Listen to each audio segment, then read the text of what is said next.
Assalamualaikum warahmatullahi wabarakatuh. Perkenalkan, nama saya Iis Rukmaya.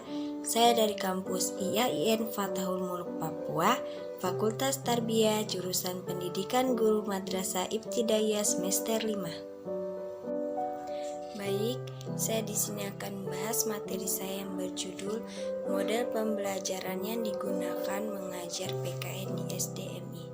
Yang pertama ada pengertian model pembelajaran. Belajar adalah kegiatan yang berproses yang merupakan unsur yang sangat fundamental dalam menyelenggarakan setiap jenis dan jenjang pendidikan. Ini berarti bahwa berhasil atau gagalnya pencapaian tujuan pendidikan itu amat tergantung pada proses pembelajaran yang dialami siswa, baik ketika ia berada di sekolah maupun di luar sekolah. Model pembelajaran merupakan bentuk pembelajaran yang menggambarkan proses kegiatan belajar mengajar dari awal sampai akhir yang disajikan secara khas oleh guru. Selain itu, model pembelajaran juga merupakan bungkus atau bingkai dari penerapan suatu pendekatan, metode, strategi, dan teknik pembelajaran. Yang kedua, ada jenis-jenis model pembelajaran PKN SDMI di kelas tinggi. Di sini ada beberapa yang akan saya bahas. Yang pertama, model pembelajaran demonstrasi. Pengertian model pembelajaran demonstrasi adalah mengajar yang menggunakan peragaan untuk memperjelas suatu pengertian atau untuk memperlihatkan bagaimana melakukan sesuatu kepada peserta didik. Sini ada langkah-langkahnya. Yang pertama, rumusan tujuan harus dicapai oleh peserta didik setelah proses. Yang kedua, persiapan garis-garis besar langkah-langkah demonstrasi yang dilakukan. Yang ketiga, lakukan uji coba demonstrasi. Yang keempat, aturlah tempat duduk yang memungkinkan semua peserta didik dapat melihat dengan jelas apa yang didemonstrasikan. Yang kelima, kemungkinan tujuan apa yang harus dicapai peserta didik. Yang keenam, kemukakan tugas-tugas apa yang harus dilakukan oleh peserta didik. Yang ketujuh, mulailah demokrasi dengan kegiatan-kegiatan yang merangsang peserta didik untuk berpikir. Di sini juga ada kelebihan dan kekurangannya. Kelebihannya yang pertama, demonstrasi dapat mendorong motivasi belajar peserta didik. Yang kedua, demokrasi dapat menghidupkan pelajaran karena peserta didik tidak hanya mendengar tetapi juga melihat peristiwa yang terjadi. Yang ketiga, demokrasi dapat mengaitkan teori dengan peristiwa alam sekitar.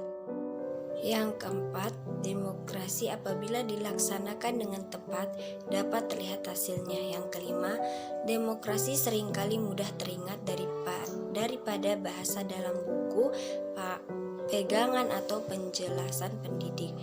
Yang terakhir, melalui demokrasi peserta didik terlihat dari verbalisme karena langsung diperhatikan bahan belajar yang dijelaskan. Di sini ada kekurangan juga. Yang pertama, peserta didik terkadang sukar melihat dengan jelas benda yang akan dipertunjukkan. Yang kedua, tidak semua benda dapat didemonstrasikan. Yang ketiga, sukar dimengerti apabila didemonstrasikan oleh guru yang kurang menguasai materi. Yang keempat, demokrasi memerlukan persiapan yang lebih matang. Yang kelima, demokrasi memerlukan peralatan, bahan-bahan, dan tempat yang memadai. Yang terakhir, demokrasi merupakan kemampuan dan keterampilan guru yang khusus sehingga guru dituntut untuk bekerja lebih profesional. Di sini juga ada penerapan model pembelajaran demonstrasi. Model pembelajaran demonstrasi dapat diterapkan pada mata pelajaran PKN dengan materi kemerdekaan. Langkah pertama pendidikan menjelaskan tentang bagaimana sulitnya para pahlawan yang memperjuangkan kemerdekaan. Indonesia kemudian mengidentifikasikan pokok-pokok penting tentang hal-hal yang berkaitan dengan kemerdekaan. Contohnya, Hari Kemerdekaan, proklamasi, lagu kebangsaan Indonesia, dan warna bendera Indonesia. Lalu pendidik memperagakan bagaimana cara menghormat bendera dan menyanyikan lagu Indonesia Raya. Yang kedua ada model pembelajaran direct instruction. sini pengertiannya adalah model pembelajaran langsung dapat didefinisikan sebagai model pembelajaran di mana guru mentransformasikan informasi atau keterampilan secara langsung kepada peserta didik. Pembelajaran berorientasi pada tujuan dan distrukturkan oleh guru. Ada langkah-langkah model pembelajaran direct instruction. Yang pertama, orientasi. Sebelum menyajikan dan menjelaskan materi baru, pendidik memberikan kerangka pelajaran dan orientasi terhadap materi yang akan disampaikan kepada peserta didik. Yang kedua, presentasi. Pada fase ini, guru dapat menyajikan materi pelajaran baik berupa konsep-konsep maupun keterampilan. Penyajian materi dapat berupa yang pertama, pendidikan memberikan contoh-contoh dari konsep materi pelajaran. Yang kedua, peragaan keterampilan dengan cara demokrasi dan menjelaskan langkah-langkah terhadap tugas. Yang ketiga, menjelaskan ulang hal-hal yang sulit. Nah, selanjutnya latihan terstruktur. Pada fase ini guru memandu peserta didik untuk melakukan latihan-latihan di mana guru memberikan umpan balik terhadap respon peserta didik dan memberikan penguatan terhadap respon peserta didik yang benar dan mengoreksi tanggapan peserta didik yang salah. Yang keempat ada latihan terbimbing. Guru memberikan bimbingan terhadap peserta didik dan memberikan kesempatan pada peserta didik untuk berlatih konsep atau keterampilan. Latihan terbimbing ini digunakan guru untuk menilai kemampuan peserta didik terhadap tugasnya. Yang kelima ada latihan mandiri. Setelah peserta didik memahami materi pelajaran, guru memberikan latihan secara mandiri kepada peserta. Di sini ada kelebihan dan kekurangan model pembelajaran direct instruction. Kelebihannya, yang pertama, dengan model pembelajaran langsung guru menyampaikan informasi yang banyak dan waktu yang singkat. Yang kedua, merupakan cara yang paling efektif untuk mengajarkan konsep dan keterampilan-keterampilan yang eksklusif terhadap siswa yang berprestasi rendah.